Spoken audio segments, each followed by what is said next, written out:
હર હર મહાદેવ. હર ફરીવાર મળી રહ્યા છે બાળકો, બરાબર છે. સમજદારી સમજવામાં છે, સમજાવવા કરતાય, બરાબર છે. અને જો તમારે સમજદારી કેળવવાની છે, સમજાવવાનો ભાગ મારી બાજુ છે, સમજવાનો ભાગ તમારી બાજુ છે.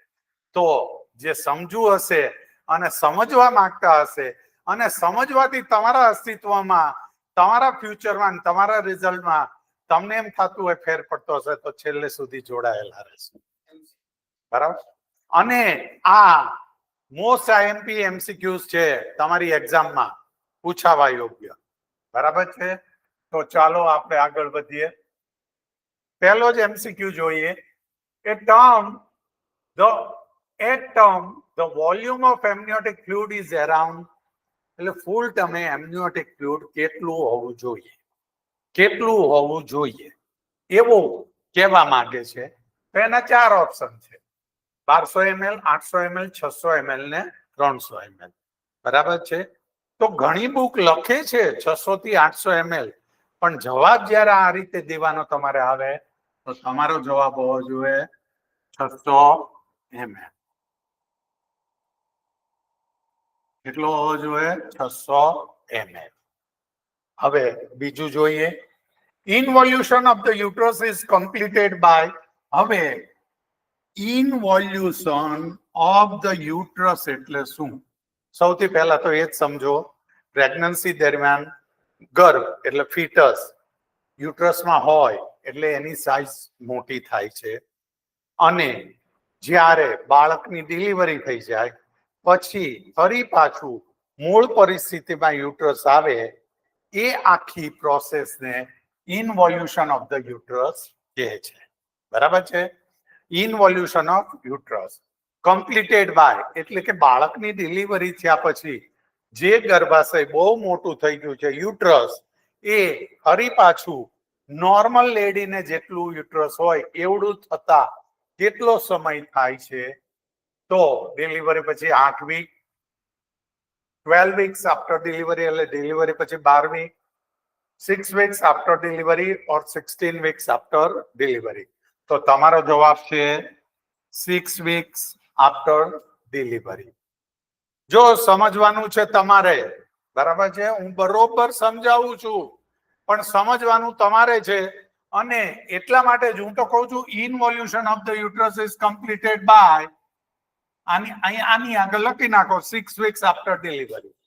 અને એ વારંવાર વાંચતા રહેશો તો તમારું મગજની હાર્ડ ડિસ્કની અંદર એ બરાબર ફીડબેક થઈ જશે. Oral contraceptive are contraindicated in. Oral contraceptive જે લેડી હોય એને કે શું હોય તો ન લેવી જોઈએ, કોન્ટ્રાઇન્ડિકેટેડ એટલે એને ન આપવી જોઈએ. તો 4 ઓપ્શન છે: hypertension, fibroid, menorrhagia, all of above. જો આમાં ધ્યાન રાખજો, ઘણાને એમ થાય કે ઓલ ઓફ એબવ આપ્યું છે, ન આવતું હોય તો એમ કે આપણે એ સાચું કરી દઈએ. આ તો બધા ઓબ્જેક્ટિવ માર્ક છે, એક એક માર્ક રોકડો, તમને પાસ થવાની અંદર કેટલી સહાયતા મળે. તો તમારો જવાબ છે હાઇપરટેન્શન. હાઇપરટેન્શન હોય તો ઓરલ કોન્ટ્રાસેપ્ટિવ એ કોન્ટ્રાઇન્ડિકેટેડ છે. હવે જોઈએ આપણે કોમનેસ્ટ cause of the rupture of uterus is. જો આમાં આપેલા છે, જે 4 કારણો આપેલા છે એમાંથી રપ્ચર ઓફ યુટ્રસ થવાનું કોમનમાં કોમન કારણ કયું છે એમ કહેવા માંગે છે. તો ઓબ્સ્ટ્રક્ટેડ લેબર, બીજું post caesarean gestation, C shoulder presentation, કે ડી નન ઓફ એબવ એટલે ઉપરમાંથી કોઈ નહીં. તો commonest cause of rupture uterus, તો તમારો જવાબ છે પોસ્ટ સિઝેરિયન જેસ્ટેશન. સિઝેરિયન મેં તમને પહેલા કીધું હતું, LSCS મારા અગાઉના પાર્ટ જોઈ લેજો, પાર્ટ 1 પાર્ટ 2, તો એમાં કીધું હતું કે LSCS stand four lower segment caesarean section, બરાબર છે. Lower segment caesarean section. જો એની ઉપર એક આમ ઊભો અને એક આમ આડો 2 ઇન્સિઝન મૂકીને સિઝેરિયન કરી શકાય છે, બરાબર છે. એમાં આડો મૂકે એને ફેનેન્સ્ટિલ ઇન્સિઝન પણ કહે છે, જેને હાલના ઓલામાં બ્યુટી ઇન્સિઝન કહેવામાં આવે છે. બરાબર છે, કે જેથી તમે કપડા પહેરો તો ઇન્સિઝન ઢંકાઈ જાય. એટલે આ રીતે જે આડો મૂકે, આમ ઊભો મૂકે એમ નહીં, આડો મૂકે એને કહેવાય છે ફેનેન્સ્ટિલ ઇન્સિઝન, બ્યુટી ઇન્સિઝન પણ કહેવાય છે.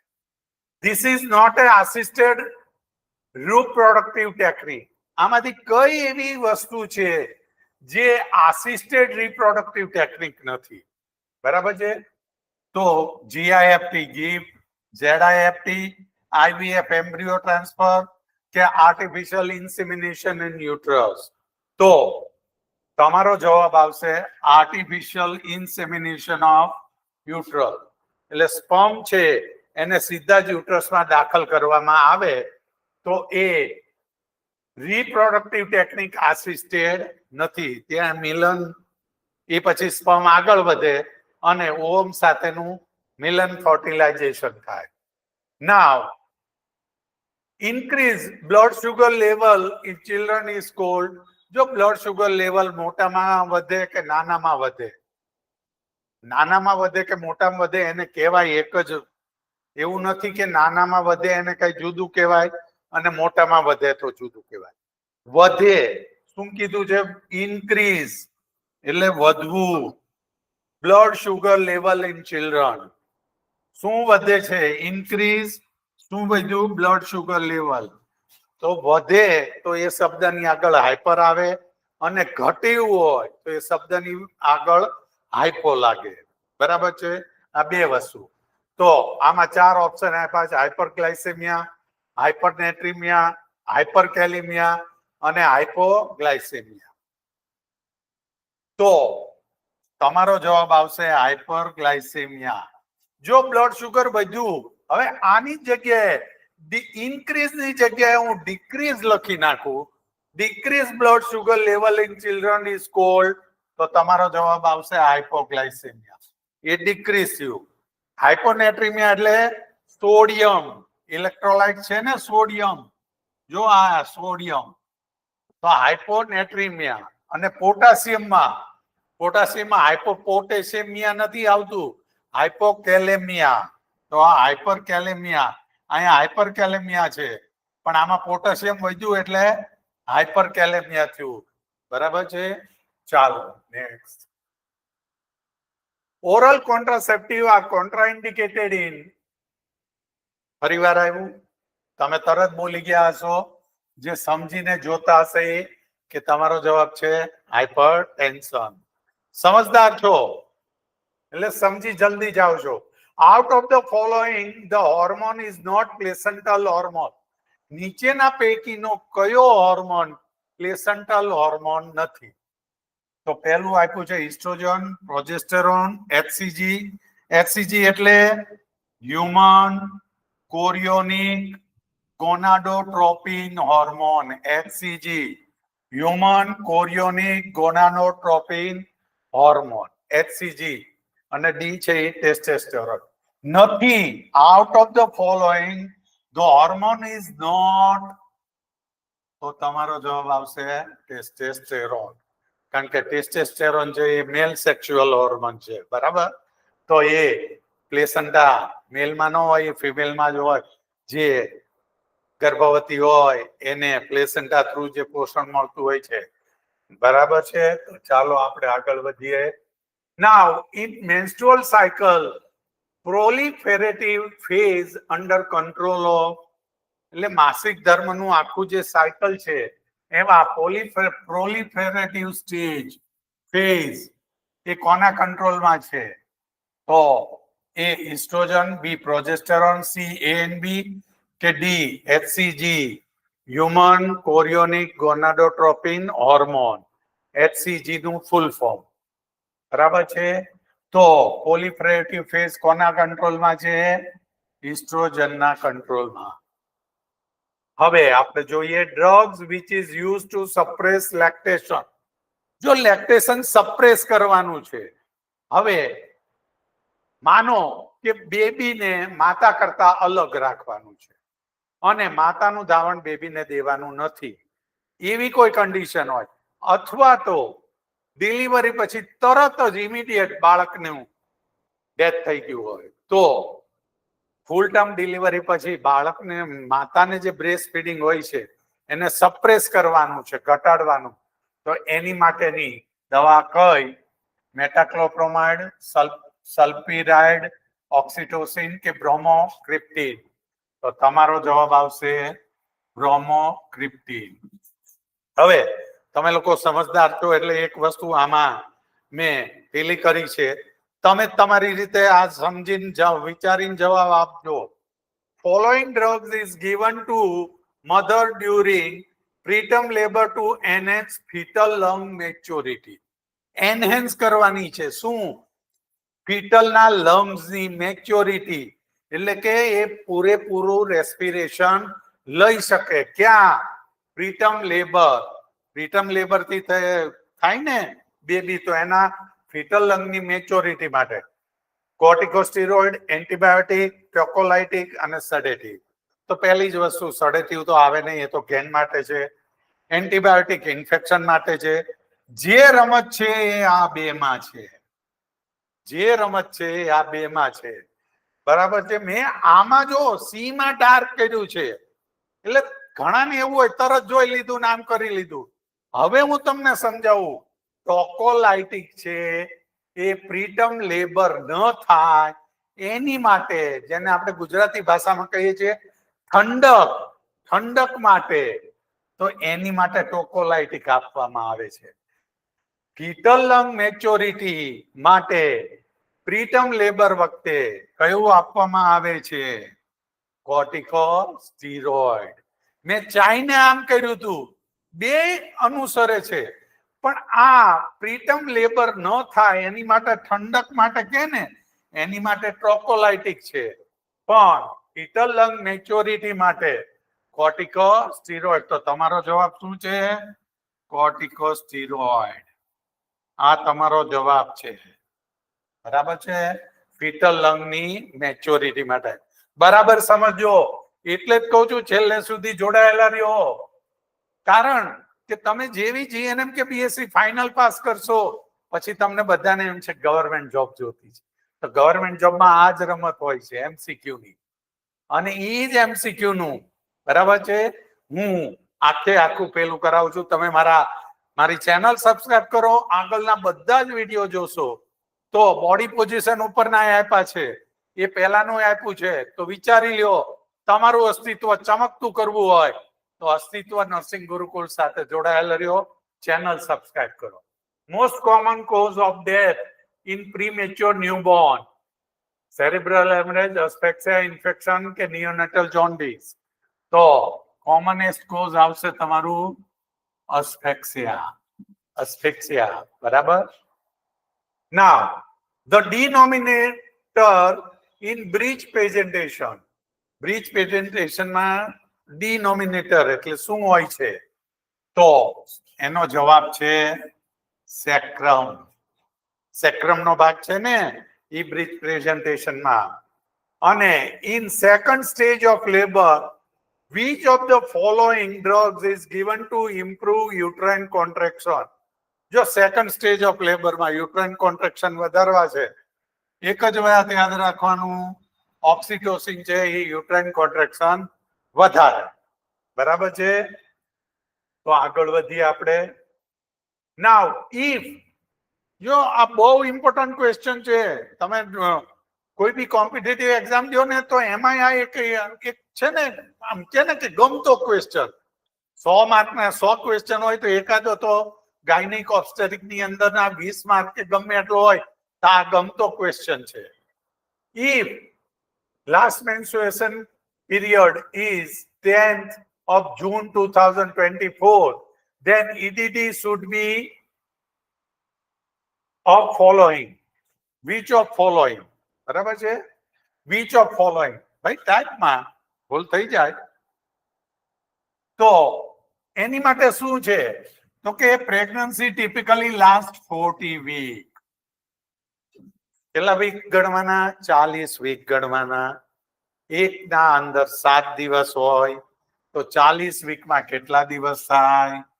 280 દિવસ. તો શું કરવાનું? The first day of LNP, બરાબર છે? Adding 220 days to 10/6/2024 માં 280 દી ઉમેરી રહ્યો તો તમારો જવાબ આવે 13/7/2025. 17/3/2025. આ 17/3/2025. તો તમારો જવાબ આવશે. આ ક્યારે ખબર પડી તમને? 280 દિવસ ઉમેરવાના છે એટલે 280 દિવસ એના મહિનો ગણો 9 તેરી 27, બરાબર છે? 27 9 તેરી 27 30 દી અને બીજા 10 દી તો શું 7 દિવસ. તો આવી ગયું. આ રીતે આ વસ્તુ જે છે ને એ સમજવાની છે છેલ્લે સુધી. 9 મહિના ને 7 દિવસ થઈ ગયા. 9 તેરી 27 ને 7 દિવસ.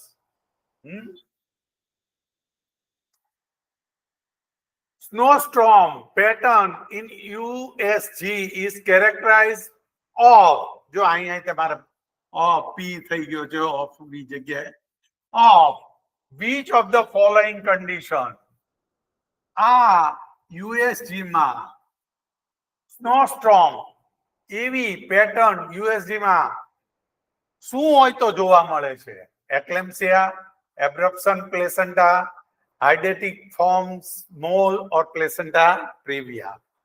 તો સ્નોસ્ટોર્મ છે USG માં તમારો જવાબ આપી જવો જોઈએ હાઇડેટિક ફોર્મ, બરાબર છે? હાઇડેટિક ફોર્મ મોલ. સમજી ગયા? એટલે જ કીધું છેલ્લે સુધી જોડાયેલા રહેજો. આપણે શું કરીએ ગોખી નાખું, પણ એકવાર તમે તમારી આ હાર્ડ ડિસ્કમાં એકવાર સાચી વસ્તુ તમે ફીડ કરી લેશો તો એ ક્યારેય વાંધો નહીં આવે તમને અને બહુ જ કામ લાગશે. Largest cell in human body, largest cell in human body, ovum. શું આવશે? Ovum. Largest cell in the human body. AIIMS ની એક્ઝામમાં પૂછાઈ ગયેલો ક્વેશ્ચન છે. એમ્સ ની એક્ઝામમાં અને જીએનએમ ની એક્ઝામમાં પૂછાઈ ગયેલો ક્વેશ્ચન છે. બીએસસી માં 1-2 યુનિવર્સિટીમાં પૂછાઈ ગયો છે.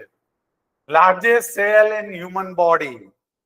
As per WHO, breastfeeding should be initiated after delivery within time of, એટલે ડિલિવરી થઈ જાય પછી બ્રેસ્ટ ફીડિંગ WHO ની ગાઈડલાઈન મુજબ ક્યારે શરૂ કરવું જોઈએ?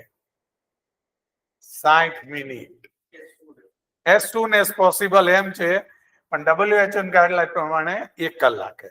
કારણ કે હજુ તો લાવે આ છે તે છે, બાળક થોડું સેટ થાય એટલે કલાક જેવું, એટલે 60 મિનિટ.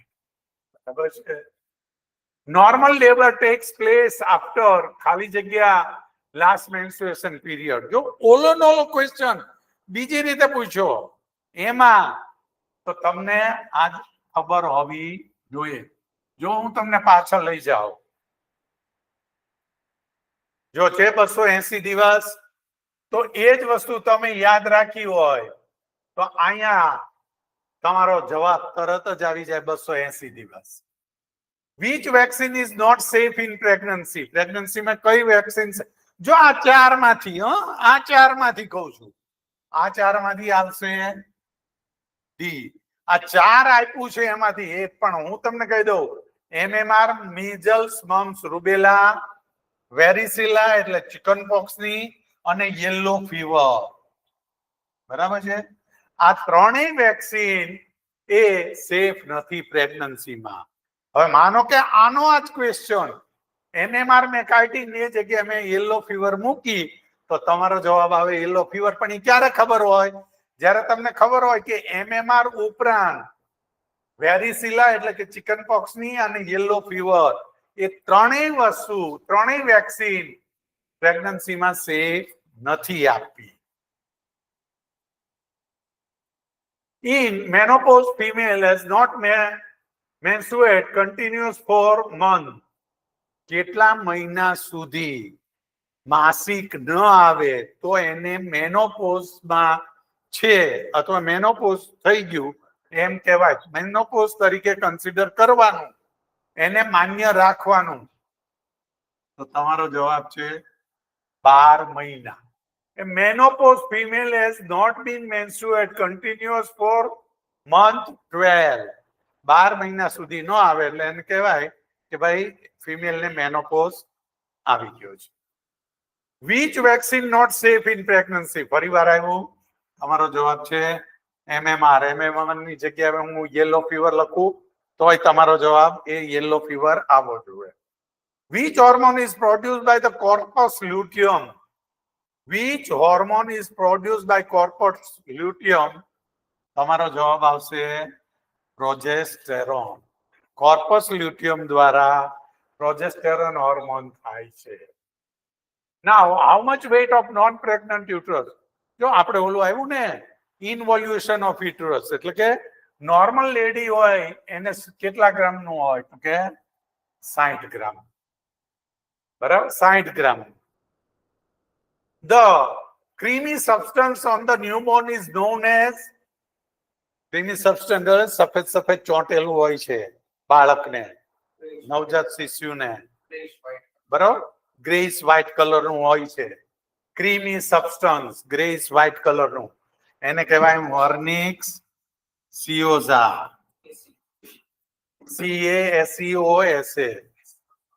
CASEOSA કેસિયોઝા. બરાબર વર્નિક કેસિયોઝા. બરાબર છે કેસિયોઝા. કેસિયોઝા. હવે તમે મને કોમેન્ટમાં કહેજો એ રિમૂવ કરવું જોઈએ કે ન કરવું, એટલે એની ઉપર હું આગળના વિડીયોમાં લઈશ. કોમેન્ટમાં કહેજો આ કરવું જોઈએ કે ન કરવું જોઈએ. ઘસી ઘસીને સાફ કરીને રિમૂવ કરવું જોઈએ કે ન કરવું જોઈએ, કોમેન્ટમાં કહેજો. Umbilical artery carries ખાલી જગ્યા blood. Umbilical artery carries deoxygenated blood. Umbilical બે જગ્યાએ આર્ટરી એવી છે, પલ્મોનરી આર્ટરી બરાબર છે હાર્ટમાં, પલ્મોનરી આર્ટરી ડીઓક્સિજનેટેડ બ્લડ લઈ જાય છે અને અમ્બિલિકલ આર્ટરી છે એ ડીઓક્સિજનેટેડ બ્લડ લઈ જાય છે. તો આની પછી નો જે કાંઈ મારો વિડીયો છે એ તમારા વાયવા ટેબલ અને વાયવાની અંદર જે કાંઈ ઇન્સ્ટ્રુમેન્ટ છે આ છે તમારા મોડેલ છે એની સમજણ તમે કેમ રીતે આપો. શું કામ હું તમને બધું કહું છું, તમે બહુ સિનિયર છો, લાસ્ટ યર એટલે સિનિયર ડોન બેચ કહેવાય, પરંતુ પ્રેક્ટિકલમાં જેટલા વધુ માર્ક આવશે તો એ તમને થિયરીની અંદર કંઈ પણ ઉમેરવા હશે તો પ્રેક્ટિકલની અંદર વધુ માર્ક હશે તો એ તમને કામ લાગશે. તો ત્યારે આપણે ફરીવાર મળશું. ત્યાં સુધી હર હર મહાદેવ. ચેનલને લાઈક કરો, શેર કરો, સબસ્ક્રાઇબ કરો. બરાબર છે. અને મારી વોટ્સઅપ ચેનલ છે એની આ લિંક છે. બરાબર છે. આ લિંકને પોસ્ટ કરીને જોઈ લો અને નીચે ડિસ્ક્રિપ્શનમાં મેં આપેલી છે. તો એ વોટ્સઅપ ચેનલ ઉપર હજુ હમણાં જ પોંડિચેરીની જે છે પોંડિચેરીની એક Indira Gandhi institute of heart institute તો એની અંદર જગ્યા આવી હતી તો એ જગ્યાની મેં માહિતી મૂકી છે. લેટેસ્ટ કોઈ પણ વસ્તુ હોય છે એ મારી વોટ્સઅપ ચેનલની અંદર મૂક્યા કરું છું. તો આવો મારી સાથે જોડાયેલા રહ્યો વોટ્સઅપ થ્રુ અને અસ્તિત્વ નર્સિંગ ગુરુકુળ યુટ્યુબ ચેનલને સબસ્ક્રાઇબ કરો. હવે પછીનો વિડીયો પ્રેક્ટિકલ વાયવાનો ઇમ્પોર્ટન્ટ છે. તો ફરી મળીશું ત્યાં સુધી અને તમામને શુભ દીપાવલી.